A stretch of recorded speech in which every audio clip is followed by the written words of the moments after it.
بسم الله الرحمن الرحيم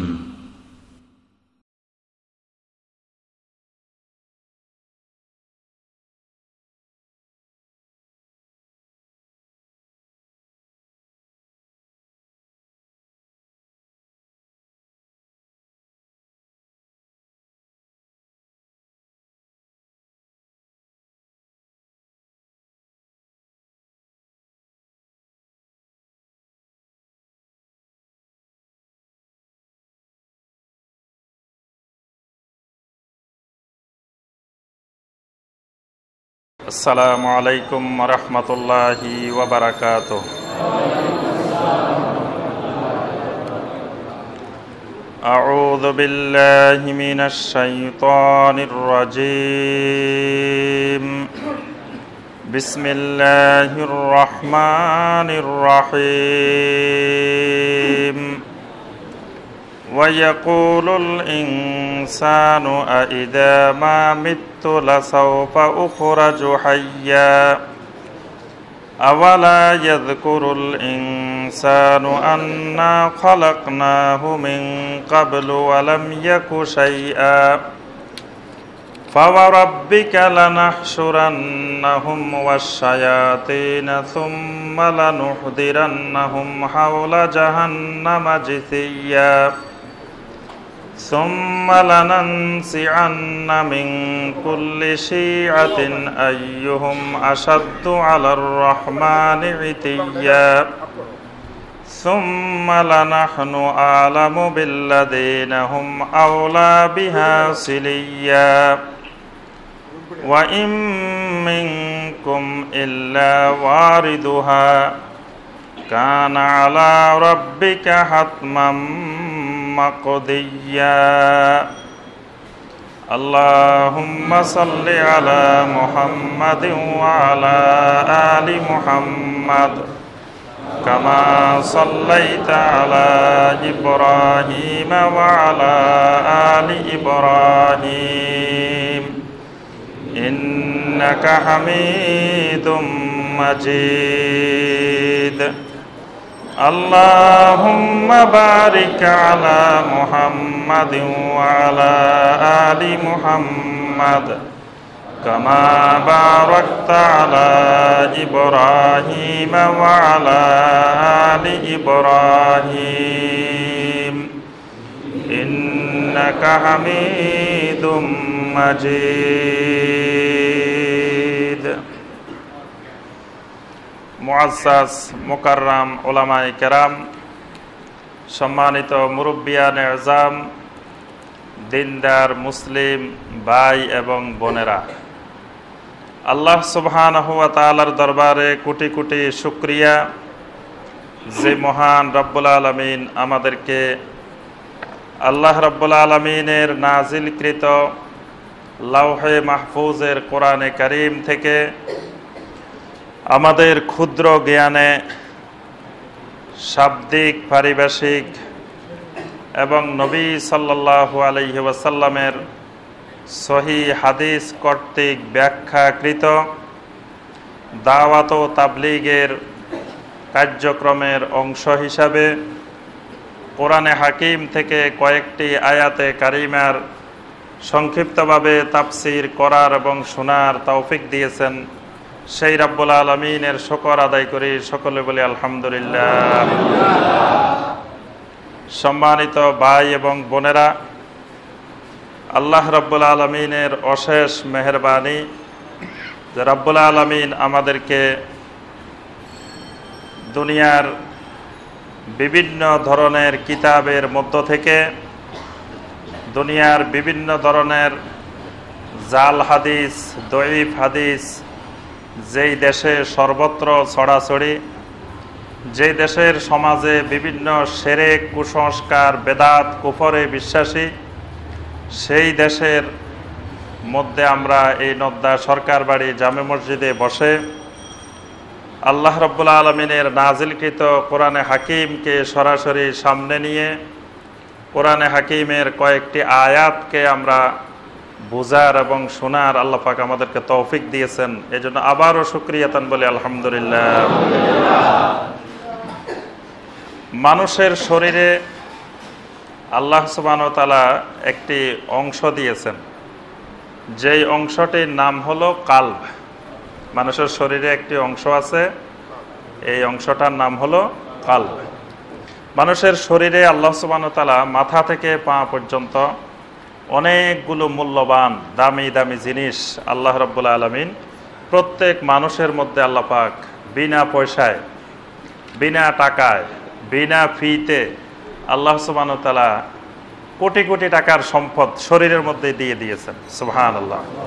আমরা যদি দেখি যে মানুষের এক একটা চোখের দাম কত, এক একটা কিডনির দাম কত, তারপরে এক একটা হার্টের দাম কত, এক একটা ব্রেনের দাম কত, এইভাবে পুরো শরীরের এক একটা পার্টস আমরা যদি হিসাব করি যে কত কোটি টাকার সম্পদ, অর্থাৎ সারা পৃথিবীর চেয়ে সব বেশি দাম।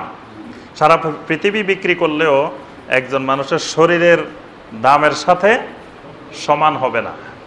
কাউকে যদি বলা হয় তোমাকে সারা পৃথিবীর সব কিছু দেওয়া হবে, তোমার হাতটা দিয়ে দাও বা তোমার দুইটা চোখ আমাকে দিয়ে দাও, তো সারা পৃথিবী দিলে ওই মানুষটা দিবে না। আল্লাহু আকবার। তাহলে বোঝা যায় যে তার এই দুইটা চোখের দাম সারা পৃথিবীর দামের চেয়ে বেশি। এই জন্য আল্লাহ সুবহানাহু ওয়া তাআলা কোরআনে কারিমে সূরা আর রহমানের মধ্যে আল্লাহ পাক বলছেন, আর রহমানু আল্লামাল কোরআন খলাকাল ইনসান। খলাকাল ইনসান, আল্লাহ পাক রহমান হওয়ার কারণে, রহমান নামের বৈশিষ্ট্যের কারণে আল্লাহ পাক খলাকাল ইনসান, মানুষ তৈরি করেছেন, মানুষ সৃষ্টি করেছেন।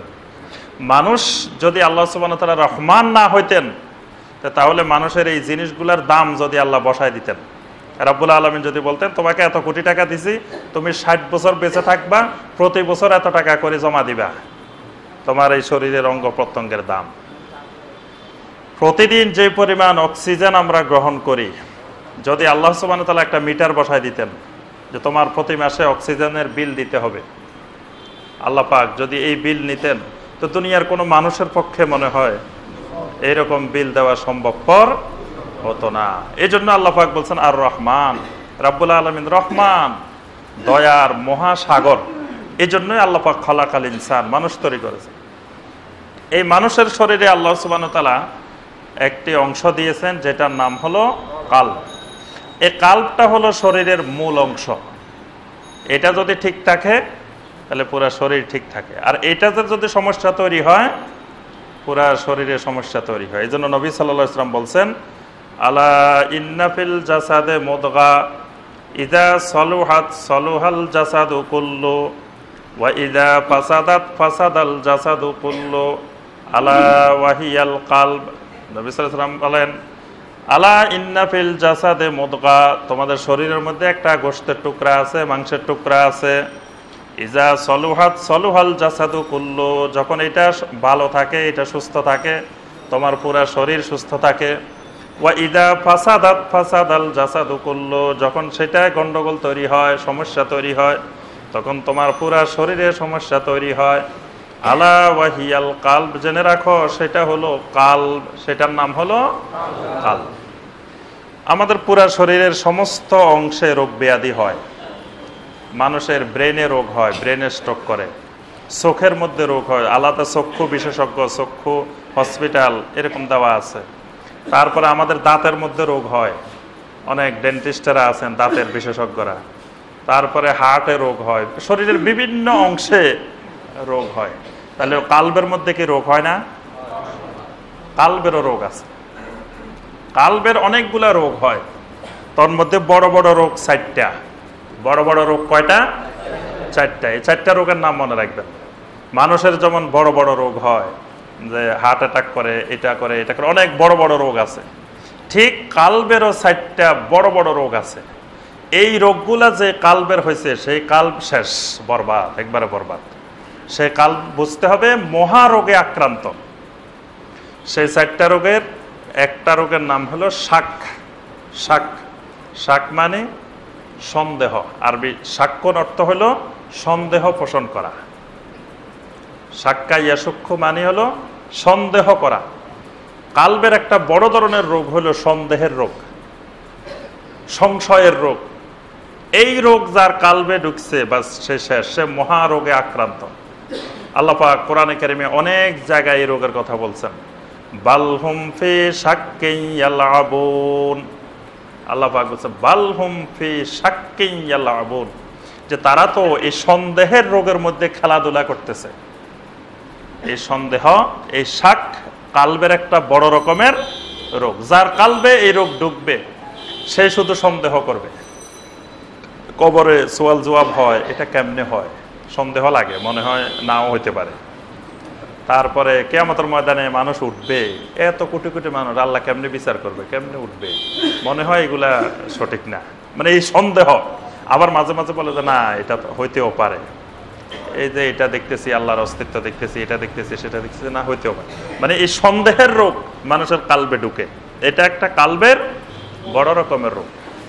আরেকটা কালবের বড় রকমের রোগ হলো নেফাক। কালবের বড় রোগ হলো নেফাক। নেফাক মানে মুনাফেকি, মানুষের অন্তরে মুনাফেকের রোগ হয়। মুনাফেকি এটা বড় রকমের একটা রোগ। আল্লাহ পাক কোরআনে কারিমে বলছেন ফি কুলুবিহিম মারাদুন ফাযাদাহুমুল্লাহু মারাদা। মুনাফিকদের আলোচনা করতে গিয়ে আল্লাহ পাক বলছে ফি কুলুবিহিম মারাদুন, তাদের কালবের মধ্যে রোগ হয়েছে। ফাযাদাহুমুল্লাহু মারাদা, আল্লাহ পাক তাদের রোগকে বৃদ্ধি করে দিয়েছেন, বাড়াই দিয়েছেন। তাহলে এই কালবের রোগ হয়, এই রোগটার নাম হলো নেফাক, মুনাফিকের রোগ। এই রোগ যাকে পাবে, যার কালবে এই রোগ হবে, সে পাক্কা মুনাফিক হয়ে যাবে পর্যায়ক্রমে। কালবের আরেকটা রোগ আছে, সেই রোগের নাম হলো শিরক। শিরক হলো কালবের একটা বড় রকমের রোগ। আল্লাহ পাক বলছেন আনতুসিবাহুম ফিতনা, আনতুসিবাহুম ফিতনা। কোন ব্যক্তি যদি বেদাত করতে থাকে, সুন্নত পরিত্যাগ করতে থাকে, সুন্নত ছেড়ে দিতে থাকে, ফালিয়াহদারিল্লাযীনা ইউখালিফুনা আন আমরিহি আন তুসিবাহুম ফিতনা আও ইউসিবাহুম আযাবুন আলীম। রব্বুল আলামিন বলেন খবরদার, ফালিয়াহদারিল্লাযীনা ইউখালিফুনা আন আমরিহি, আমার রাসূলের সুন্নাহ থেকে বিরোধিতা করার থেকে, আমার রাসূলের সুন্নাহর বিপরীত কোনো কাজ করা থেকে তোমরা সতর্ক থাকবে। কারণ আমার রাসূলের সুন্নাহর বিপরীত যদি কোনো কাজ করো, আন তুসিবাহুম ফিতনা, তোমাদেরকে এক বড় ধরনের ফিতনা গ্রাস করে নেবে। বড় ধরনের ফিতনা। এই বড় ধরনের ফিতনাটা কি? এখানে আব্দুল্লাহ ইবনে আব্বাস রাদিয়াল্লাহু তাআলা আনহু ব্যাখ্যা করেছেন, ফিতনার অর্থ হলো শিরক। মানে কেউ সুন্নাহ বিরোধী কাজ করতে থাকলে, বেদাত করতে থাকলে, এই বেদাত করতে করতে এক সময় শিরক করবে। এই শিরকটা তার অন্তরের কালবের একটা বড় রকমের রোগ। এটা 3 নম্বর রোগ। 4 নম্বর যে রোগটা, সেই রোগটার নাম হলো জাইগ। জাইগুন। জাইগুন মানে হলো বক্রতা, বাঁকা, কলব বাঁকা হয়ে যায়, কাল সোজা না থেকে বাঁকা হয়ে যায়। এই জন্য কোরআনে কারিমে সূরা আলে ইমরানে আল্লাহ পাক বলছেন ফাআম্মাল্লাযীনা ফী কুলুবিহিম জাইগুন ফায়াত্তাবিউনা মা তাশাবাহা মিনহু ইবতিগাআল ফিতনাতি ওয়া ইবতিগাআ তা'বীলি ওয়া মা ইয়ালামু তা'বীলাহু ইল্লাল্লাহ। আল্লাহ পাক বলেন আমি কোরআনের আয়াতগুলোকে 2 ভাগে নাজিল করেছি। এক ভাগের নাম মুতাশাবিহাত, আরেক ভাগের নাম কি? হ্যাঁ, আল্লাহ পাক এখানে একসাথে বলছেন যে কোরআনে কারীমের আয়াতগুলোকে আমি 2 ভাগে নাজিল করছি। একগুলা হলো স্পষ্ট, আরেকগুলা হলো অস্পষ্ট। আল্লাহ পাক 2 প্রকারের কথা বলে এরপরে বলছেন ফাআম্মাল্লাযীনা ফী কুলুবিহিম জাইগুন, যাদের অন্তরে বক্রতা আছে, জাইগ আছে। জাইগ এটা একটা রোগের নাম, বড় ধরনের একটা রোগের নাম। এই রোগটা যাদের অন্তরে আছে তারা কি করে? ফায়াত্তাবিউনা মা তাশাবাহ, তারা সব সময় স্পষ্ট আয়াত বাদ দিয়ে অস্পষ্ট আয়াতগুলোর পিছে লাগে। মানে কোরআনে কারিমে ধরেন আয়াত সংখ্যা কত? 6000-এর উপরে। তো 6000 আয়াত থেকে অস্পষ্ট আয়াত কয়টা? হাতে গোনা হয়তো 15-20টা, আর বাকি সব আয়াত হলো স্পষ্ট। তো স্পষ্ট আয়াত নিয়ে তার কোনো খবর নাই। ওই যে 15-20টা 30টা অস্পষ্ট আয়াত আছে, ওই লোকটা যার অন্তরে ওই রোগটা ঢুকে, ওই জাইগ এই রোগটা যার অন্তরে ঢুকবে, সে তখন ওই স্পষ্টগুলা বাদ দিয়ে ফায়াত্তাবিউনা মা তাশাবা, মুতাশাবিহাত আয়াত, অস্পষ্ট আয়াত যেগুলা, সেগুলোর পিছনে লাগবে। কেন লাগবে? আল্লাহ পাক সেটা বলছেন, ইবতিগা তা'বিলি, এটার ভুল ব্যাখ্যা, নিজের মন গড়া ব্যাখ্যা দেওয়ার জন্য ওই আয়াতগুলো নিয়ে লেগে যাবে, এটার ভুল ব্যাখ্যা দেওয়ার জন্য। ওই একদিন এক ভাই বলতেছিলেন যে উনি এক মাহফিলে গেছেন, সেই মাহফিলে একজন বড় বক্তা বলতেছেন যে আল্লাহ পাক কোরআনে কারিমে বলছেন, আলা ইন্না আউলিয়া আল্লাহি লা খাউফুন আলাইহিম ওয়ালা হুম ইয়াহজানুন। ওই বক্তা বলতেছেন যে আল্লাহ পাক শুধু আউলিয়াদের ক্ষেত্রে বলছে আলা, আর কারো ক্ষেত্রে আলা বলেন নাই। মানে শুধু আউলিয়াদের ক্ষেত্রে আল্লাহ বলছে আলা ইন্না আউলিয়া আল্লাহ। দেখেন কোরআনে কারিমের এই আয়াত দিয়ে কিভাবে মিথ্যা কথা, মিথ্যা বিষয় মানুষকে বোঝানো হচ্ছে। এটা হলো এদের অন্তরে জাইগুন, এদের অন্তরে বক্রতার রোগ হয়েছে, জাইগ রোগ হয়েছে। আল্লাহ পাক বলেন এই রোগে যাকে ধরবে সে কি করবে? ফায়াত্তাবিউনা মা তাশাবাহা মিনহু ইবতিগা আল ফিতনা ওয়া ইবতিগা তা'বিলি, ফিতনা তৈরি করার উদ্দেশ্যে আর নিজের মন গড়া ব্যাখ্যা দেওয়ার উদ্দেশ্যে। ওয়া মা ইয়ালামু তা'বিলাহু ইল্লাল্লাহ, আল্লাহ পাক বলেন যে ওই আয়াতগুলোর সঠিক ব্যাখ্যা আল্লাহ ছাড়া আর কেউ জানে না। আল্লাহ ছাড়া জানেন না, আমি খামাখা এগুলো জানতে যাওয়ার দরকারটা কি? ওগুলা জানার যদি দরকারই হতো তো আল্লাহ পাক এগুলো স্পষ্ট করে দিতেন। এগুলো জানার দরকার নেই, এই জন্য আল্লাহ পাক এটাকে স্পষ্ট রাখবেন। কিন্তু যার অন্তরে ওই রোগ ঢুকবে সে শুধু ওই আয়াতগুলা নিয়ে লাগবে, ওইগুলোর পিছনে ঘুরতে থাকবে। তো আল্লাহ পাক এর জন্য মুমিনদেরকে দোয়া শিখিয়েছেন যে মুমিনগণ সবসময় আল্লাহর কাছে এই রোগ থেকে বাঁচার জন্য পানা চাইবে। রব্বানা লা তুজিগ কুলুবানা বাদা ইজ হাদাইতানা, বাদা ইজ হাদাইতানা। আল্লাহ রাব্বুল আলামিন তুমি আমাকে হেদায়েত দেওয়ার পরে লা তুজিগ কুলুবানা, আমাদের কলবগুলোকে তুমি বাঁকা করে দিও না, ওই রোগে আক্রান্ত করিও না। কলবের যে বক্রতার রোগ, জাইগুনের রোগ, সেই রোগে তুমি আক্রান্ত করিও না। আল্লাহ পাক দোয়া শিখেছেন এই রোগ থেকে বাঁচার জন্য। এরপরে নবী সাল্লাল্লাহু আলাইহি ওয়াসাল্লাম সবসময় আল্লাহর কাছে দোয়া করতেন, আল্লাহুম্মা ইন্নী আসআলুকাল হুদা ওয়াস সাদাত, আল্লাহ তোমার কাছে আমি হেদায়েত চাই আর ওয়াস সাদাত, সাদাত মানে সোজা রাস্তা, বক্রতা থেকে বাঁচতে চাই, মানে সোজা থাকতে চাই। এই জন্য এই সোজা থাকা এটাই ইমানের একটা গুরুত্বপূর্ণ বিষয়। বাঁকা হওয়া যাবে না, জাইগুনের রোগ ঢোকা যাবে না। তাহলে আমরা কালবের কয়টা বড় বড় রোগ বললাম, এগুলো মনে রাখতে হবে। আরেকদিন আপনাদের থেকে পরীক্ষা নেওয়া হবে। 1 নম্বর রোগের নাম হইল শাক্কুন, মানে সন্দেহের রোগ। 2 নম্বর রোগ নেফাক, মুনাফিকের রোগ। 3 নম্বর রোগ শিরক। 4 নম্বর রোগ জাইগুন, বক্রতা। এই 4টা বড় বড় রোগ। এখন কথা হলো এই রোগের ওষুধ কি, চিকিৎসা কি? এই রোগের চিকিৎসা লাগবে না। এই রোগগুলা হইলে নবী সাল্লাল্লাহু আলাইহি ওয়াসাল্লাম বলছেন, সহিহ আল বুখারীর হাদিস, কিতাবুত তিব, চিকিৎসার অধ্যায়ে এই হাদিস আছে। নবী সাল্লাল্লাহু আলাইহি ওয়াসাল্লাম বলছেন, মা আনজালাল্লাহু দাআন ইল্লা আনজালা লাহু শিফা, আল্লাহ পাক এমন কোন রোগ নাজিল করেন নাই যে রোগের আল্লাহ পাক শিফা দেন নাই, যে রোগের শিফা দেন নাই এরকম কোন রোগ আল্লাহ পাক নাজিল করেন নাই। তাহলে এই যে রোগগুলা, বড় বড় রোগগুলোর নাম বললাম, এগুলো শিফা অবশ্যই আছে না? অবশ্যই আছে। এই জন্য ইব্রাহিম আলাইহিস সালাম বারবার আল্লাহর পরিচয় দিতে গিয়ে একটা কথা বলতেন, ওয়া ইজা মারিতু ফাহুয়া ইয়াশফিন। আল্লাহর সকল নবীরা বলতেন, আল্লাহর পরিচয় দিতে গেলে তখন এই আল্লাহর গুণটার কথা বলতেন যে ওয়া ইজা মারিতু ফাহুয়া ইয়াশফিন, আমি যখন অসুস্থ হয়ে যাই আমার ওই আল্লাহ আমাকে শেফা দেন। সুবহানাল্লাহ। আল্লাহ শেফা দেওয়া, শাফিউল আমরাদ, সকল রোগের শেফাকারী আল্লাহ সুবহানাহু ওয়া তাআলা।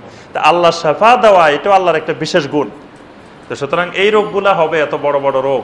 তো এই রোগের কি হার্টের রোগ হইলে ওপেন হার্ট সার্জারি করে না, রিং লাগায় না, কত চিকিৎসা আছে। তো কালবের এত বড় বড় রোগগুলা হবে, এগুলোর চিকিৎসা আল্লাহ পাক দেন নাই? দিয়েছেন, এগুলোর চিকিৎসা দিয়েছেন। সূরা ফুসসিলাত আয়াত নম্বর 44 আল্লাহ সুবহানাহু ওয়া তাআলা এইটা ট্রিটমেন্ট দিয়ে দিয়েছেন। কি ট্রিটমেন্ট? কুল হুয়া লিল্লাযীনা আমানু হুদাও ওয়া শিফা, কুল হুয়া লিল্লাযীনা আমানু হুদাও ওয়া শিফা। হে রাসূল, আপনি দুনিয়ার মানুষদেরকে জানিয়ে দিন এই কোরআনে কারিম হলো মুমিনদের জন্য হুদা এবং শিফা। সুবহানাল্লাহ। দুইটা জিনিস, একটা হুদা আর একটা শিফা, মুমিনেরকে হেদায়েতের উপরে চলার জন্য।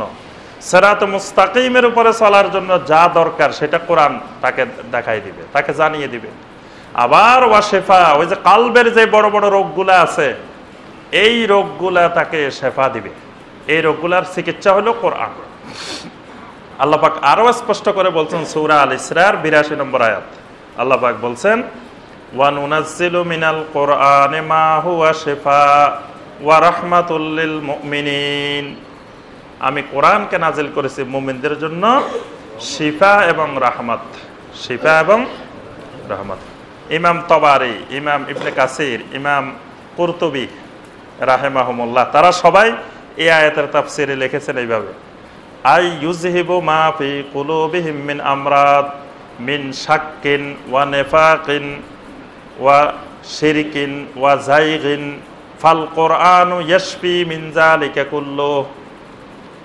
এটা ইমাম তবারি, ইবনে কাসির, কুরতুবী, তারা সবাই এই আয়াতের তাফসির লিখছেন এটা, যে আমি কোরআনকে নাজিল করছি, কোরআন কি করবে?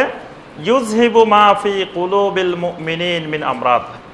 মুমিনদের অন্তরে যদি কোনো রোগ এসে যায়, ওই রোগকে দূর করে দিবে কোরআন। কি কি রোগ? ওই রোগের নাম তারা বলছেন যে রোগের নাম হলো শাক, রোগের নাম হলো নেফাক, রোগের নাম হলো শিরক, রোগের নাম হলো যায়গ। এরপরে বলছেন ফাল কোরআনু ইয়াশফি মিন যালিকা কুল্লু। আল কোরআন এই সকল রোগকে পরিপূর্ণরূপে শেফা দিয়ে থাকে। সুবহানাল্লাহ। আল কোরআন এই সকল রোগ, সন্দেহের রোগ, মুনাফিকের রোগ, বক্রতার রোগ, শিরকের রোগ, সকল রোগের একমাত্র শেফা কোরআন। এটা দুনিয়ার কোনো ওষুধে যত দামি ট্যাবলেট খান, যত দামি ওষুধ চিকিৎসা করেন, এটার কাজ হবে না। এটার একমাত্র চিকিৎসা হলো কোরআন। তাহলে একজন মুমিনকে যে কোনো মুহূর্তে তার কালব ওই রোগে আক্রান্ত হইতে পারে, যে কোনো সময় হতে পারে। আমাদের রোগ যেমন আগে থেকে আমাদেরকে ঘোষণা দিয়ে আসে না, 1 বছর আগে ঘোষণা দেয় না যে তোমার 1 বছর পরে এই রোগ আসতেছে, এটা ঘোষণা দিয়ে আসে, হঠাৎ করে এসে যায় এই রোগ। বিভিন্ন ধরনের রোগ, মানুষ আজকে সুস্থ, হঠাৎ করে দেখা যায় কালকে এই ভাই অসুস্থ হয়ে গেছে। এরকম কালবের এই রোগও হঠাৎ হঠাৎ এসে যায়, এটাও আগে থেকে ঘোষণা দিয়ে আসে না। হঠাৎ করে বক্রতার রোগ এসে যায়, হঠাৎ করে মুনাফিকের রোগ এসে যায়, হঠাৎ করে শিরকের রোগ এসে যায়, হঠাৎ করে সন্দেহের রোগ এসে যায়। এই জন্য একজন মুমিন এটার চিকিৎসার জন্য সার্বক্ষণিক তার সাথে একটা ওষুধ রাখতে হবে, সেটার নাম কোরআন। ওই যে যাদের এই হঠাৎ করে হাঁপানি উঠে, তারা সাথে একটা ওষুধ রাখে না? হ্যাঁ। তারপরে যাদের হঠাৎ করে হার্টে সমস্যা দেখা দিতে পারে, তারাও কিন্তু একটা স্প্রে রাখে, যে ওইটা হইলে সাথে সাথে দিতে হয়। এরকম হঠাৎ করে যাদের এই রোগ এসে যায়, তারা ওইটা সাথে রাখতে হয়। তারপরে কিছু রোগ আছে, মৃগী রোগ, হঠাৎ করে বেহুশ হয়ে পড়ে যেতে পারে, এদের ট্রিটমেন্টের জন্য কিছু চিকিৎসা রাখতে হয়। তা আমার আপনার কালবে ইমানে পরিপূর্ণ থাকবে কালব, কিন্তু সেই জায়গায় হঠাৎ এই রোগগুলো আক্রমণ করতে পারে। কারণ আমাদের চতুর্পাশের এই রোগগুলার বিস্তার আছে, চারিদিকে এগুলোর বিশাল বংশ বিস্তার করা আছে। এগুলো যে কোনো মুহূর্তে আমার আপনার মধ্যে ঢুকতে পারে। এই জন্য আমার আপনার সাথে সবসময় যে জিনিসটা রাখতে হবে সেটা হলো কোরআন। এই জন্য সকাল, বিকাল, রাতে, দিনে সর্বক্ষণিক কোরআন তেলাওয়াত করতে হবে, কোরআন বুঝতে হবে, কোরআনের তাফসির শুনতে হবে, কোরআনের দাওয়াত দিতে হবে, কোরআনের তাবলীগ করতে হবে, কোরআন কেন্দ্রিক সম্পূর্ণ জীবন পরিচালনা করতে হবে। সুবহানাল্লাহ। তাহলেই আমি আপনি ওই রোগগুলা থেকে বাঁচতে পারবো। আল্লাহ সুবহানাহু ওয়া তাআলা আমাদের সবাইকে এই কালবের বড় বড় রোগগুলা থেকে আল্লাহ আমাদেরকে শেফা দান করুন। আল্লাহ পাক আমাদের সবাইকে কোরআনে হাকিমকে আমাদের জীবনের সঙ্গী বানানোর তৌফিক দান করুন। ওই রোগে যদি ধরে, তাহলে ঈমান নিয়ে কারো মৃত্যু হবে না। ওই রোগে যাকে ধরবে তার ঈমান নিয়ে মৃত্যু হবে না। এজন্য আমরা দেখি যে নবী সাল্লাল্লাহু আলাইহি ওয়াসাল্লামের চাচা আবু তালেব ইসলামকে এত কাছে পেয়েছিলেন, ইসলামের অনেক খেদমত করেছেন। উনি যে খেদমত করেছেন, অনেক মুমিনেরও সেই খেদমত করার সুযোগ পান নাই। কত বিশাল বিশাল খেদমত করেছেন, কিন্তু ঈমান তার নসিবে জুটে নাই। কারণ তার কালবে রোগ ছিল, তার কালবে সন্দেহের রোগ ছিল, শাক্কের রোগ ছিল। তার মৃত্যুর সময় যখন নবী সাল্লাল্লাহু আলাইহি ওয়াসাল্লাম তাকে দাওয়াত দিলেন, তখন সে সন্দেহের মধ্যে ছিল, কি মিল্লাতে আব্দুল মুত্তালিবের উপরে থাকবে না মিল্লাতে রাসূলুল্লাহর উপরে থাকবে। কোন মিল্লাতের উপরে সে থাকবে। একবার চাচ্ছিল আমার ভাতিজাকে এত ভালোবাসলাম, ভাতিজার দিনকে ভালোবাসলাম, ভাতিজার জন্য এত কিছু করলাম, আমি মিল্লাতে মুহাম্মদ রাসূলুল্লাহ চলে আসি। আরেকবার চিন্তা করে যে আমি যদি জীবনের শেষ সময় এসে মিল্লাতে মুহাম্মদ রাসূলুল্লাহ আসি, তাহলে আমার বন্ধু বান্ধব, প্রতিবেশী, আমার জাতি, পরবর্তী প্রজন্ম আমাকে কি বলবে। এই সন্দেহের মধ্যে থাকার কারণে শেষ পর্যন্ত তার ঈমান নসিব হয় নাই। সে শেষে ঘোষণা দিল যে আনা আলা মিল্লাতে আব্দুল মুত্তালিব, আমি আব্দুল মুত্তালিবের মিল্লাতের উপরে আছি, আমি মুহাম্মদ রাসূলুল্লাহর সাল্লাল্লাহু আলাইহি সাল্লামের মিল্লাতের উপরে নাই। এই জন্য যাদের এই রোগ হবে, এই রোগ হলে আর ঈমান নসিব হবে না। আমরা যে সূরা থেকে তাফসীর করতেছিলাম, সূরাটার নাম হলো সূরা মারিয়াম। আল্লাহ পাক আমাদের মাদেরকে, আমাদের বোনদেরকে এত বেশি সম্মান দিলেন, আল্লাহু আকবার। তাদেরকে নবী করেন নাই, তাদেরকে রাসূল করেন নাই, কিন্তু তাদেরকে নবী রাসূলের মা বানিয়েছেন। সুবহানাল্লাহ। নবী সাল্লাল্লাহু আলাইহি ওয়াসাল্লাম বলছেন আল জান্নাতু তাহতা আকদামিল উম্মাহাত, মাদের পায়ের নিচে সন্তানের জান্নাত। সুবহানাল্লাহ। ওই মা বানিয়েছেন, নবী রাসূলদের মা বানিয়েছেন। এই মারিয়াম সেই একজন যিনি একজন রাসূলের মা হওয়ার সৌভাগ্য অর্জন করেছেন। সুবহানাল্লাহ। এবং আল কোরআন নারীদেরকে এমন ভাবে সম্মান দিলেন যে কোরআনে কারিমের এই সূরার নামে করে দিলেন আল্লাহ পাক সূরা মারিয়াম। একজন নারীর নামে, মহিলার নামে আল্লাহ পাক কোরআনে কারিমের সূরার মর্যাদা দিলেন। আবার দেখেন সূরা আন-নিসা, আরেকটা সূরা, শুধু সূরা আন-নিসা। নিসা মানে মহিলা। সূরা আর-রিজাল কিন্তু নাই কোরআনের মধ্যে, সূরা পুরুষ এরকম কোন সূরা নেই, কিন্তু নারীদের কথা সূরা আন-নিসা। আবার দেখেন নারীদের নামে আল্লাহ পাক সূরা মারিয়াম, মারিয়ামের নামে সূরা নাজিল করলেন। এই সূরার আমরা 65 নম্বর আয়াতে কারিমা পর্যন্ত গত তাফসিরে আলোচনা করেছি। আজকে 66 নম্বর আয়াতে কারিমা থেকে আমাদের তাফসির হবে ইনশাআল্লাহ। এই 66 নম্বর আয়াত থেকে শেষ পর্যন্ত আল্লাহ সুবহানাহু ওয়া তাআলা আখিরাত প্রসঙ্গে, কিয়ামতের ময়দান প্রসঙ্গে রাব্বুল আলামিন আলোচনা করেছেন। বেশিরভাগ আলোচনায় আল্লাহ পাক এখানে আখিরাত প্রসঙ্গে। আর এই সূরাটা কখন নাজিল হয়েছে? মাক্কি জীবনের কোন ভাগে? তৃতীয় ভাগে। মাক্কি জীবনের তৃতীয় ভাগে আল্লাহ সুবহানাহু ওয়া তাআলা এই সূরা নাজিল করেন। তো সেই সময়কার পরিবেশের আলোকে তখন দুনিয়ার মানুষের জন্য সবচেয়ে বেশি জানা যেটি জরুরি ছিল সেটা ছিল আখিরাত, তাওহীদ, রিসালাত এবং আখিরাত। এই জন্য আল্লাহ সুবহানাহু ওয়া তাআলা এই সূরাটির মধ্যে আখিরাতের উপরে অনেক দীর্ঘ আলোচনা করেছেন। তখন মানুষেরা মৃত্যু পরবর্তী পুনর্জাগরণ, মৃত্যু পরবর্তী পুনরুত্থান, মানুষ মারা যাওয়ার পরে আবার মানুষ উঠবে, এই কথাটা তাদের কাছে একটা অকল্পনীয় বিষয়, অবিশ্বাস্য বিষয় ছিল। তো মানুষ মরে, মাটির সাথে মিশে যাবে, তার হাড্ডি মিশে যাবে, গোশত মিশে যাবে, সব মিশে যাবে, আবার কেমন করে মানুষ মাটি থেকে উঠবে, এই জিনিসটা মানুষ বিশ্বাস করতে পারত না। ইমানের 6টি আরকানের মধ্য থেকে একটি আরকান হলো ইয়াউমুল আখির, আখিরাতের জীবন। তো সুতরাং ইমানের একটি গুরুত্বপূর্ণ বিষয় এটা, কিন্তু তখন মানুষ এটা বিশ্বাস করতে পারছিল না যে মানুষ মারা যাওয়ার পরে আবার কিভাবে উঠবে। এই জন্য আল্লাহ পাক অনেক যুক্তি দিয়ে তখন যে সূরাগুলা নাজিল করেন, তখন বারবার যুক্তি তুলে ধরেছেন যে মানুষ মারা যাওয়ার পরে কেমন করে আবার জীবিত হবে। আল্লাহ পাক এখানে বলেন ওয়ায়াকুলুল ইনসানু আইদা মা মিততু লাসাউফা উখরাজু হাইয়া। রাব্বুল আলামিন বলেন ওয়ায়াকুলুল ইনসান, দুনিয়ার মানুষেরা বলে, মানুষ বলে, কি বলে? আইদা মা মিততু লাসাউফা উখরাজু হাইয়া, আরে আমি যখন মরে যাব আবার নাকি আমাকে জীবিত করে তোলা হবে। এটা কেমন কথা? এটা মানুষেরা প্রশ্নবোধক সুরে বলে যে আইজা মা মৃত্যু, আমি যখন মরে যাবো, লাসাউফা উখরাজু হাইয়া, কিছুদিন পরেই নাকি আমাকে আবার জীবিত করে তোলা হবে। আওয়ালা ইয়াযকুরুল ইনসানু আন্না খালাকনাহু মিন ক্বাবলু ওয়া লাম ইয়াকু শাইআ। রাব্বুল আলামিন বলেন, হায় রে মানুষ, এদের মাথার মধ্যে কিছুই নাই, মানুষগুলো কত বোকা। আওয়ালা ইয়াযকুরুল ইনসান, মানুষ কি একটু চিন্তা করে না, একটু দেখে না?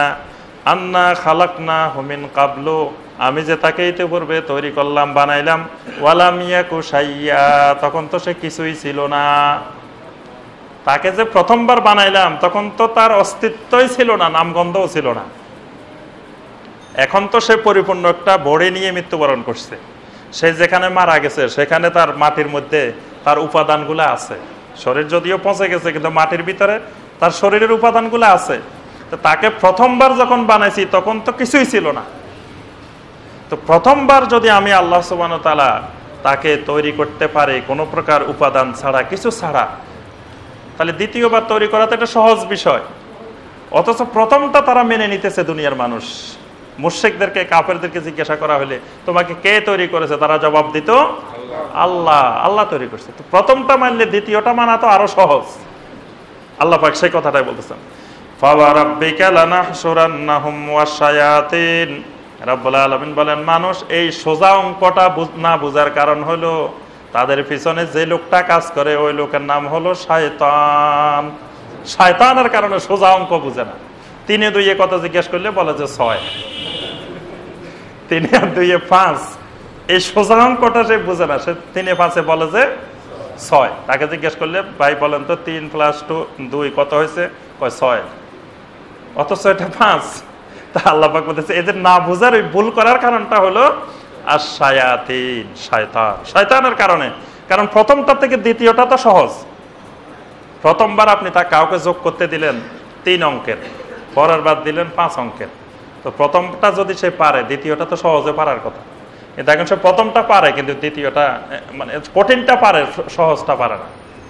আল্লাহ পাক বলতে চাচ্ছেন এইটা না পারার কারণ হলো, মূল বিষয় হলো আশ-শায়াতিন, শয়তানের কারণে সে পারে না।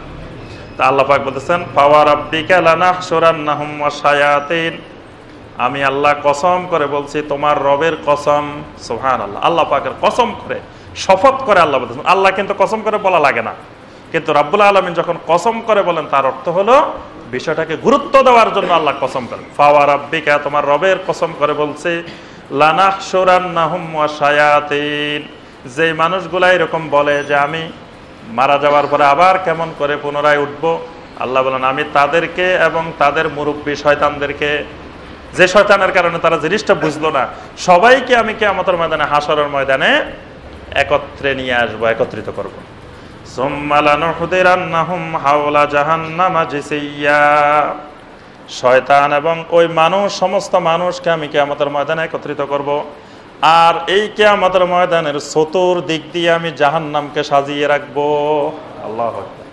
কিয়ামতের ময়দানটা হবে এরকম যে মাঝখানে সমস্ত মানুষ, মাঝখানে কিয়ামতের ময়দান, আর কিয়ামতের ময়দানের চতুর্দিকে জাহান্নাম, চতুর্দিকে জাহান্নাম থাকবে। আর জাহান্নাম পার হইলে ওই পাশে জান্নাত। সুবহানাল্লাহ। তাহলে কিয়ামতের ময়দানের চিত্রটা দেখেন, ধরেন গোল করে ধরেন, হিসাব করেন। প্রথমে মাঝখানে কিয়ামতের ময়দানে মানুষ, বিচার আচার, আদালত, আল্লাহ সুবহানাহু ওয়া তাআলার আদালত, মিজান বসবে সেখানে। সেখানে আল্লাহ পাকের মিজান বসানো হবে কিয়ামতের ময়দানে। মিজানের পরে এই চতুর্দিকে যেটা থাকবে সেটা হলো জাহান্নাম। জাহান্নামের উপরে আবার একটা সেতু থাকবে, একটা বিরাট একটা সেতু থাকবে, আমাদের ওই যে বড় বড় সেতুর মতো। এই সেতুর নাম হলো সিরাত। আমরা পুল সিরাত বলি, কিন্তু হাদিসের ভাষা হলো সিরাত। সিরাত থাকবে একটা, আর এই সিরাতটা পার হলে ওই পাশে থাকবে জান্নাত। সুবহানাল্লাহ। তাহলে প্রত্যেকটা মানুষকে জান্নাতে যাইতে হলে ওইটা পার হয়ে যেতে হবে। আল্লাহ পাকের জন্য বলতেছেন যে আমি ওই মানুষগুলাকে এবং শয়তানদেরকে একত্রিত করব হাশরের ময়দানে। সুম্মা লানুহদিরান্নাহুম হাওলা জাহান্নামা জিসিয়্যা। আর তাদেরকে আমি উপস্থিত করব ওই জাহান্নামের কাছে, জিসিয়্যা, একেবারে লাশ বানিয়ে, একেবারে দুর্বল বানিয়ে, মানে অসহায় বানিয়ে তাদেরকে জাহান্নামের কাছে উপস্থিত করব। সুম্মা লানানজিআন্না মিন কুল্লি শিয়আ আইয়ুহুম আশাদ্দু আলার রহমানে ইতিয়া। এরপরে আমি আল্লাহ তাদের প্রত্যেক জাতির মধ্য থেকে, প্রত্যেক কওমের মধ্য থেকে, প্রত্যেক দলের মধ্য থেকে, আইয়ুহুম আশাদ্দু আলার রহমানে ইতিয়া, তাদের মধ্য থেকে যেই লোকগুলা সবচেয়ে বেশি আল্লাহ সুবহানাহু ওয়া তাআলার বিরোধিতা করত, আল্লাহর দ্বীনের যেগুলা সবচেয়ে বেশি বিরোধিতা করত, ওই মানুষগুলাকে আমি বের করে নিয়ে আসব। মানুষ দুই ভাগে বিভক্ত। এক ধরনের মানুষ হলো তারা এত কিছু বুঝে না, বলে যে আমাদের অমুক ভাই যা বলে তা। তারা জিজ্ঞেস করলে ভাই আপনি কারে ভোট দিবেন, অমুক ভাই যারে কয় তারে দেব, অমুক ভাইয়ের উপরে নির্ভরশীল। আপনি এই কাজটা করেন না, না আমি এত কিছু বুঝি না, আমি মূর্খ মানুষ, আমাদের অমুক হুজুরে যা কয় তা। এরকম আছে না? এইরকম এক গ্রুপ আছে সমাজের মানুষ। আবার আরেক গ্রুপ আছে, তারা খুব চালাক, তারা সব বুঝে শুনে সব করে। এরকম দুই গ্রুপ মানুষ। তো আল্লাহ পাক বলতেছেন, এই আল্লাহর দ্বীনের নাফরমানি করা, আল্লাহর দ্বীনের কুফরি করা, আল্লাহর দ্বীনের সাথে শিরক করা, আল্লাহর যত নাফরমানি করা, এইগুলোর মধ্যে কিছু আছে পরিচালক আর কিছু আছে তাদের অনুসারী। তো কিয়ামতের ময়দানে সবগুলাকে একত্রিত করার পরে ওইগুলার মধ্য থেকে আবার নেতা যারা, লিডার যারা, তাদেরকে আমি সেখান থেকে আলাদা করে বের করে নিয়ে আসবো। সুম্মা লানাহনু আ'লামু বিল্লাযীনা হুম আওলা বিহা সিলিয়্যা। রব্বুল আলামিন বলেন, এরপরে আমি আল্লাহ ভালো করে জানি এদের মধ্য থেকে কারা সবচেয়ে বেশি আল্লাহর সাথে নাফরমানি করার ক্ষেত্রে, এই জাহান্নামে যাওয়ার ক্ষেত্রে কারা সবচেয়ে বেশি বড় ভূমিকা পালন করত। মানে আমি আল্লাহর জানা আছে যে এই মানুষগুলোকে গোমরা করার পিছনে, মানুষগুলোকে দিন হারা করার পিছনে কার ভূমিকা কতটুকু, এটা আমি আল্লাহর ভালো করে জানা আছে। ওয়া ইম মিনকুম ইল্লা ওয়ারিদুহা। আর কিয়ামতের ময়দানে এমন কোন মানুষ তোমরা থাকবে না যাদেরকে ওই জাহান্নাম অতিক্রম করতে হবে না। আল্লাহু আকবার। ওই জাহান্নাম অতিক্রম করতে হবে না এরকম মানুষ একজনও থাকবে না। স্বয়ং আল্লাহর রাসূলদেরকে, নবীদেরকেও ওই জাহান্নাম অতিক্রম করে জান্নাতে যেতে হবে। এই জন্য ওই নবী সাল্লাল্লাহু আলাইহি ওয়াসাল্লাম হাদিসে ওই জাহান্নামের উপরে যে সিরাতটা থাকবে, আস-সিরাতু হাক্কুন, আমাদের আহলুস সুন্নাহ ওয়াল জামাতের আকীদা হলো এই সিরাতটা হক, সত্য। এটাকে বিশ্বাস না করলে তার ঈমান থাকবে না। এটা বিশ্বাস করতে হবে যে এই জাহান্নামের উপরে একটা সেতু থাকবে, অনেক দীর্ঘ সেতু, কিন্তু এই সেতুটা হেঁটে যাওয়ার মতো সেতু না। এই সেতুটার অনেক বর্ণনা হাদিসের মধ্যে আছে। এটা অনেক চিকন, অনেক পাতলা হবে, আবার এটা অনেক ধারালো হবে, অনেক বর্ণনা হাদিসের মধ্যে আসছে এটার বিভিন্ন রকম। তো এরকম একটা সেতু থাকবে, এরকম একটা সিরাত থাকবে। ওই সিরাতটা কোন ব্যক্তি একবার বিদ্যুৎ চমকের মতো পার হয়ে যাবে, আবার কেউ কেউ একটু ধীর গতিতে পারবে। মানে প্রত্যেকের আমল অনুযায়ী, তাকওয়া অনুযায়ী, স্তর অনুযায়ী ওই সেতু পার হবে। কিন্তু যিনি জান্নাতি হিসাবে নির্ধারণ হবেন, তিনি যে কোনোভাবে হোক পার হবেন। মানে যত কষ্ট করে হোক আর যেভাবে হোক, তিনি সেই রাস্তা পার হবেন। আর যারা জান্নাতি হবে না, যাদের কপালে জান্নাত নাই, ওই হতভাগারা ওখান থেকে জাহান্নামে পড়ে যাবে। কানা আলা রাব্বিকা হাতমাম মাকদিয়া। রাব্বুল আলামিন বলেন, কানা আলা রাব্বিকা হাতমাম মাকদিয়া। কারা কারা ওই সেতু অতিক্রম করবে আর কারা অতিক্রম করতে পারবে না, এটা তো আমি আল্লাহর আগেই নির্ধারণ করা আছে। এখন শুধু বাস্তবায়নের ব্যাপার। সুবহানাল্লাহ। মানে বিচারের সময় তো নির্ধারণ হয়ে গেছে, এটা তো বিচারের পরে। তো বিচারের সময় তো আগে ঠিক হয়ে গেছে কে জান্নাতি কে জাহান্নামী। সুম্মা নুনাজ্জিল্লাযীনা তাকাও ওয়া নাযারুজ জালিমিনা ফিহা জিসিয়্যা। রাব্বুল আলামিন বলেন, সুম্মা নুনাজ্জিল্লাযীনা তাকাও, আমি আল্লাহ মুত্তাকিদেরকে ওই জাহান্নাম থেকে রক্ষা করব।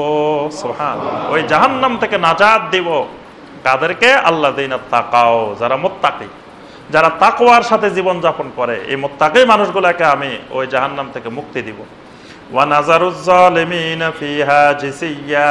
আর জালেমদেরকে আমি ওই জাহান্নামের মধ্যে তাদেরকে নিক্ষেপ করব। জালেম বলতে এখানে মানে মুশরিক, কুফফার, মুশরিক, তাদেরকে আমি ওখানে ওই জাহান্নামের মধ্যে নিক্ষেপ করব।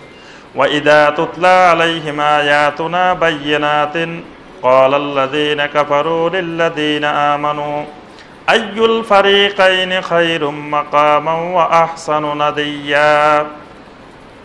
রাব্বুল আলামিন বলেন, দুনিয়ার জীবনে যখন মুমিনেরা আল্লাহর দ্বীনের দাওয়াত দিতে যায়, মুমিনেরা যখন আল্লাহর দ্বীনের দাওয়াত দিবে, তাবলীগ করবে, কিভাবে তাবলীগ করবে, দাওয়াত দিবে? ওয়া ইযা তুতলা আলাইহিম আয়াতুনা বায়্যিনাতিন, তারা দুনিয়ার মানুষের সামনে, কুফফারদের সামনে আমি আল্লাহর আয়াতকে স্পষ্ট রূপে তেলাওয়াত করবে। সুবহানাল্লাহ। দাওয়াত কিভাবে দিতে হবে, তাবলীগ কিভাবে করতে হবে, আল্লাহ পাক স্পষ্ট বলে দিচ্ছেন যে ওয়া ইযা তুতলা আলাইহিম আয়াতুনা বায়্যিনাত, আমি আল্লাহর আয়াতগুলোকে তারা দুনিয়ার মানুষের সামনে স্পষ্ট করে তুলে ধরবে। এটার নাম দাওয়াত, এটার নাম তাবলীগ। মানে আল্লাহর আয়াতকে, কোরআনে কারিমের আয়াতকে মানুষের সামনে তুলে ধরা। যেমন আমরা এখন এই আয়াতগুলোকে আপনাদের সামনে ব্যাখ্যা করতেছি, তুলে দিতেছি। এটার নাম দাওয়া, এটার নাম তাবলীগ। যে আপনি আরেকজন মানুষের সামনে আল্লাহর দিনের আয়াতকে তুলে ধরবেন, আল্লাহর দিনের একটা, আল্লাহর কোরআনের একটা আয়াত মানুষকে বলবেন, ওইটার নাম তাবলীগ, ওইটার নাম দাওয়া। তা আল্লাহ পাক বলতেছেন, দুনিয়াতে যখন ওই কুফফারদের সামনে আল্লাহর আয়াতকে তুলে ধরা হতো, আল্লাহর আয়াতকে পেশ করা হতো, তেলাওয়াত করা হতো, ক্বাল আল্লাযীনা কাফারু লিল্লাযীনা আমানু, তখন কুফফাররা মুমিনদেরকে লক্ষ্য করে বলতো, আইয়ুল ফারিকাইনি খায়রুম মাকামা ওয়া আহসানু নাদিয়া। ইমানদারদেরকে বলতো, ভাই শোনো, তুমি আল্লাহর দিনের দাওয়াত নিয়ে আসছো, আল্লাহর আয়াত তেলাওয়াত করছো, সব মেনে নিলাম, সব ভালো, কিন্তু দেখো তোমার অবস্থা আর আমার অবস্থা। আমি কত সম্পদের মালিক, তুমি কয় টাকার মালিক। আমি কি বিশাল সম্মান প্রতিপত্তির মালিক, তুমি কি সম্মান প্রতিপত্তির মালিক। আমার পিছনে কতজন লোক আছে, তোমার পিছনে কতজন আছে, মানে সব দিক তুমি বিবেচনা করে দেখো, আমি তোমার থেকে শ্রেষ্ঠ। কারা বলে? কুফফাররা ইমানদারদেরকে বলে যে আইয়ুল ফারিকাইনি খায়রুন, ইমানদারদের দল আর কুফফারদের দল, মুশরিকদের দল, দুই দলের মধ্যে কোনটা উত্তম? কোন দিক থেকে? মাকামান ওয়া আহসানু নাদিয়া। কুফফাররা বলে, দেখো আমরা একটা জনসভা ডাকলে, আমরা একটা কোনো মানুষকে ডাকলে, কিছু করলে সেখানে কত লোকের সমাগম হয়, আর তোমরা ডাকলে কয়জন হয়? আমাদের সভা, আমাদের আসর, আমাদের স্থান, আমাদের মর্যাদা তোমাদের থেকে অনেক উপরে। ওয়াকাম আহলাকনা কাবলাহুম মিন কারনিন হুম আহসানু আসাসাও ওয়া রিয়া। রাব্বুল আলামিন বলেন, দুনিয়ার মানুষ এটা কেন বুঝে না, এর আগে আমি কত জাতিকে ধ্বংস করলাম, কত কত বড় বড় জাতিকে, কত বড় বড় কওমকে ধ্বংস করলাম। হুম আহসানু আসাসাও ওয়া রিয়া, যারা এদের চেয়েও আরো বিশাল প্রভাব প্রতিপত্তির অধিকারী ছিল, বিশাল সম্পত্তির অধিকারী ছিল, বিশাল ক্ষমতার অধিকারী ছিল। এরা কি? এদের থেকে আরো কত শক্তিশালী সেই ফেরাউনের কওম। ওয়া ফিরআউনা যিল আওতাদ, আওতাদের অধিকারী, বিশাল প্রতিপত্তির অধিকারী সেই ফেরাউনকে আমি ধ্বংস করে দিলাম। তারপরে আদ জাতি, সামুদ জাতি, নমরুদ।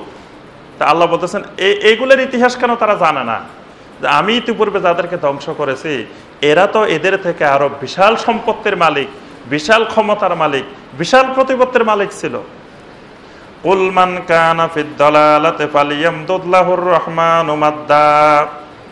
মুমিনেরা অনেক সময় নিজেরা মুনাফিকের রোগ তাদেরকে আক্রান্ত করে বসে, দুর্বলতার রোগ, যে মনে করে যে হারে আমরা ইমানদার, আমরা মুমিন, অথচ আমরা কত অসহায়।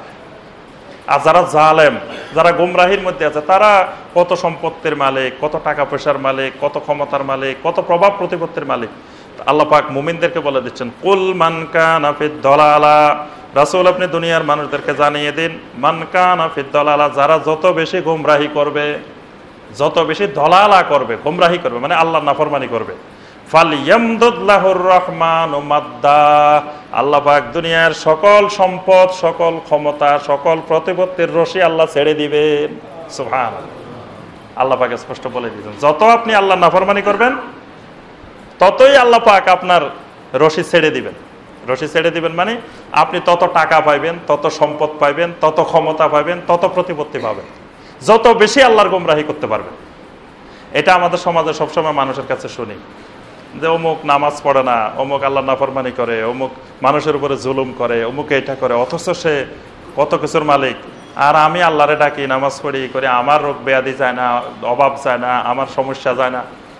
তা আল্লাহ পাক বলছে, আপনার অভাব যাইতে হলে, সমস্যা যাইতে হলে আপনাকে আল্লাহ নাফরমানি করতে হবে। যত বেশি নাফরমানি করবেন তত আল্লাহ পাক বলছে ফালিয়ামদুদ লাহুর রহমানু মাদ্দা, একেবারে আল্লাহ সব ছেড়ে দিবেন, মানে আর সংকুচিত করবেন না, টেনে ধরবেন না, সব দিয়ে দিবেন। কিন্তু যত আপনি আল্লাহর দ্বীনের দিকে আসবেন, তাকওয়ার দিকে আসবেন, তত আপনি কষ্টের দিকে আসবেন, কাঠিন্যতার দিকে আসবেন।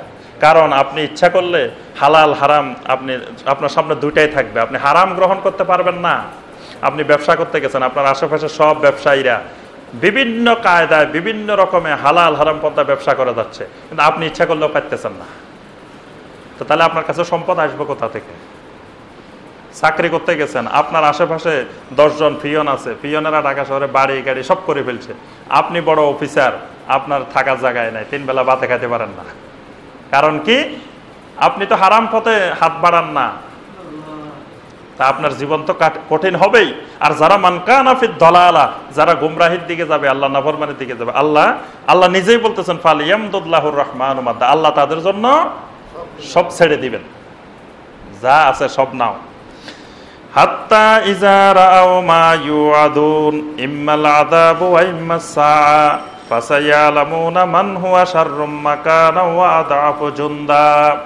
রাব্বুল আলামিন বলেন, কিন্তু যখন ওই সময়টা এসে যাবে, সেই প্রতিশ্রুত সময় যখন এসে যাবে, যখন সে আযাব দেখবে, যখন সে কিয়ামতের ময়দান দেখবে, ফাসায়ালামুনা মান হুয়া শাররুম মাকানা ওয়া আযআফু জুনদা, তখন তার প্রকৃত জ্ঞান তখন ফিরে আসবে। সে বুঝতে পারবে কোন মানুষটা দুনিয়াতে সম্মানিত, কোন মানুষটা অসম্মানিত, কোন দলটা ছিল শক্তিশালী, কোন দলটা ছিল দুর্বল।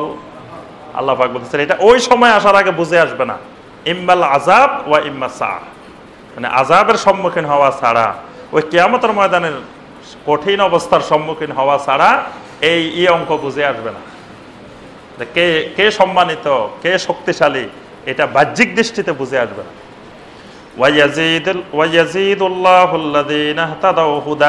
আল্লাহ পাক দুইটা জিনিস বলছেন, সুবহানাল্লাহ, যে যারা আল্লাহর নাফরমানি করবে তাদের জন্য আল্লাহ ছেড়ে দিবেন দুনিয়ার ধন সম্পদ, প্রভাব প্রতিপত্তি, মান সম্মান, এগুলো সব ছেড়ে দিবেন।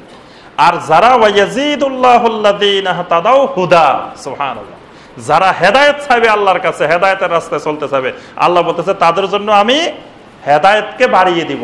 সুবহানাল্লাহ, হুদাকে বাড়িয়ে দিব, হেদায়েত বাড়িয়ে দিব তাদেরকে। তাদের জন্য হেদায়েতের রশি ছেড়ে দিব।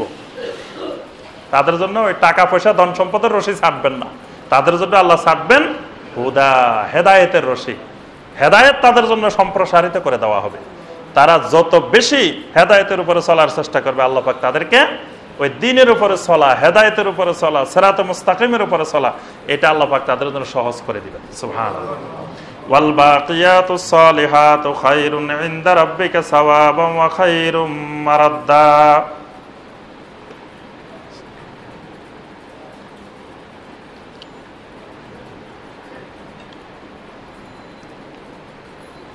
রাব্বুল আলামিন বলেন যে এটা তো শুধু হেদায়েত তাদেরকে ছেড়ে দিলাম, বৃদ্ধি করে দিলাম, এর সাথে আরো একটা জিনিস থাকবে, সেটা হলো ওয়াল বাকিয়াতুস সালিহাত।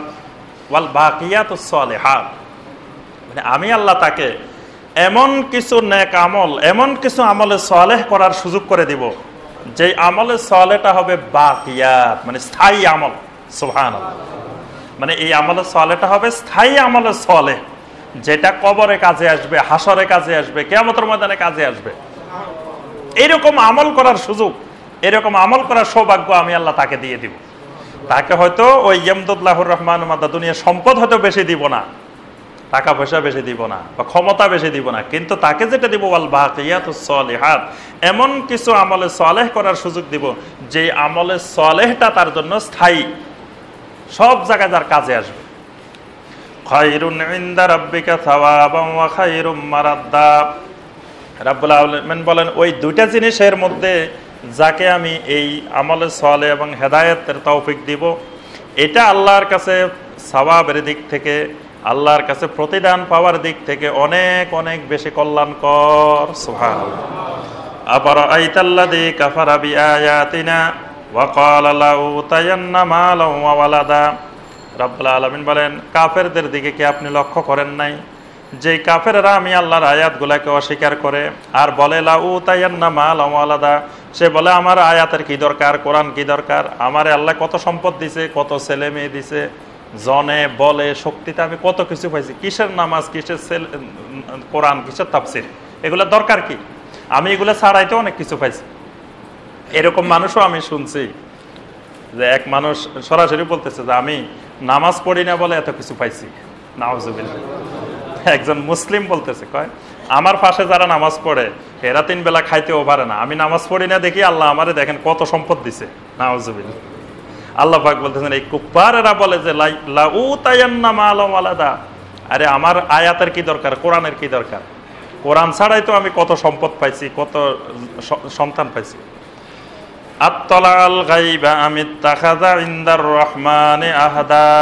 রাব্বুল আলামিন বলেন অতি শীঘ্রই এমন একটা সময় আসবে যখন তার সামনে লুকানো জিনিস প্রকাশ পেয়ে যাবে, গায়েবের জিনিস প্রকাশ হয়ে যাবে। আমিত্তাখাযা ইনদার রহমানে আহাদা, আল্লাহ পাক যে সকল ওয়াদা করেছিলেন সেই সকল ওয়াদা বাস্তবায়ন হওয়া শুরু হবে।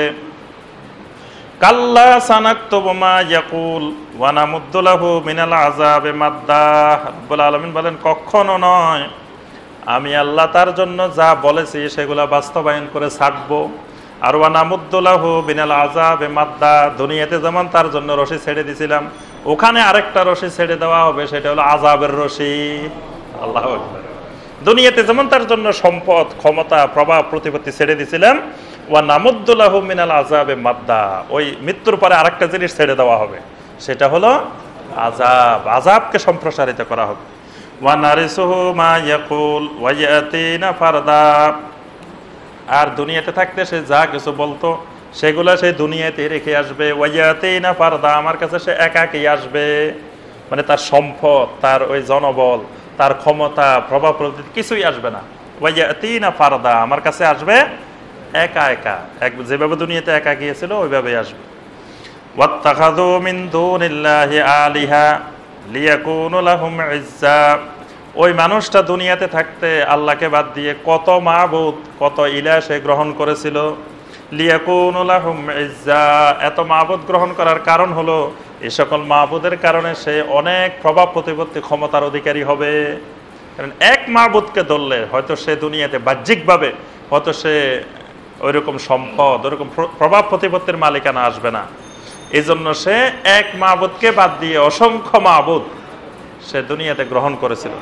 কাল্লা সায়াকফুরুনা বিইবাদাতিহিম ওয়া ইয়াকুনুনা আলাইহিম দিদ্দা, আর এই মানুষটাই সায়াকফুরুনা বিইবাদাতিহিম, যে সকল মাবুদদের ইবাদত করত অচিরেই দেখা যাবে তারা তাদের ইবাদতের কথা অস্বীকার করবে।